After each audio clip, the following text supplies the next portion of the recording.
We have a great conversation today for you with Kelly Brewer, CEO of Insurcomm, leading a growing company that's doing well, navigating leadership challenges, all of the things that come with the CEO. I've never been a CEO.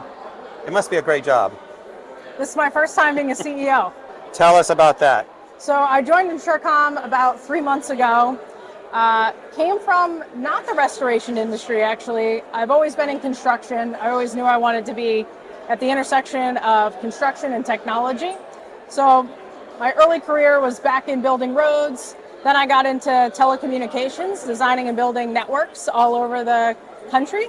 One of the companies I worked for was a startup called Tilson, and we grew that from a regional brand in Maine and really scaled it to having a national brand in the telecommunications design build space. Tell us about the company services and some big wins for Insurcomm. Well, Insurcomm's been around for 30 years, and the team has done an excellent job establishing relationships and really growing the business exponentially.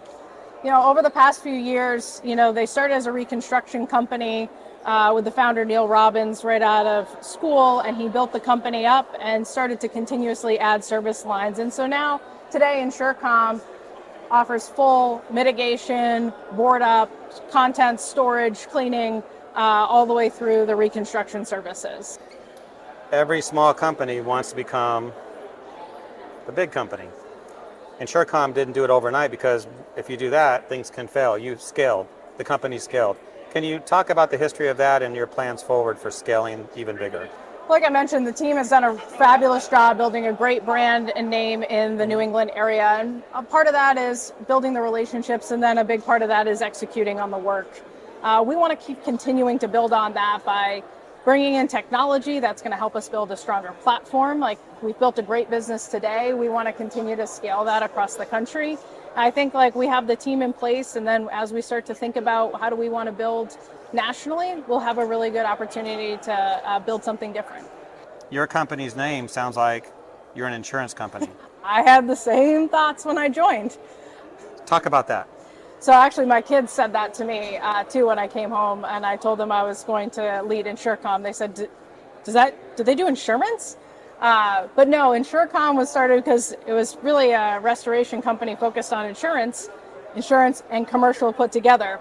We've actually decided to change this, and you're the first person I'm telling this publicly to. Oh. So you get Pay attention, everybody. The inside scoop. Okay. We're actually evolving our name. We're Insurcomm Restoration Group. And so Insurcomm is a nod to the legacy of who we are. Restoration starts to clarify what we do, and Group starts to nod to the teammates that we've already brought on and who we're going to become as we continue to grow and scale. First connected with you, Kelly, and I was going to interview you. I knew you were in this industry. I mean, that's why we're here. Right. And I'm thinking, an insurance company, a big insurance company, I'm going to have fun with this. Then I went to your website, and it's a really good restoration company. That's right.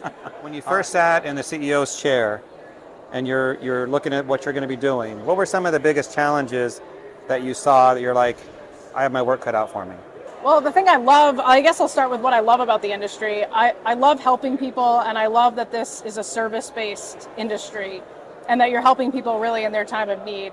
What I've really come to appreciate just in the first 3 months, though, is that this business is a tough business to predict. It's event-driven, and you really have to understand your marketplace if you want to build a growing business, because you can't predict the weather. So you've really got to chart your own course if you want to be able to continue to grow and scale and not just rely on the weather. Your previous careers, bad weather was probably bad for business, right? Yes. Opposite here. Bad weather is good for business. As we look ahead, what do you expect for Insurcomm and its role in the restoration industry to emulate, to look at as an example? I think you can look at our history as a predictor of where we're going to go in the future. Insurcomm's been around for 30 years, and we plan on building this business sustainably, and that's something that's really important to me. The best thing we can do for our teams and our customers is to deliver a great product, grow and provide services to new geographies and new areas that our customers want, but do it in a way that's responsible. Creating new opportunities for our employees happens through growth, and so that's something I'm also personally committed to. So Kelly, thousands of restoration companies are going to watch this video, and they all want a piece of advice, something that they can use right now to make their companies better. What would you tell them?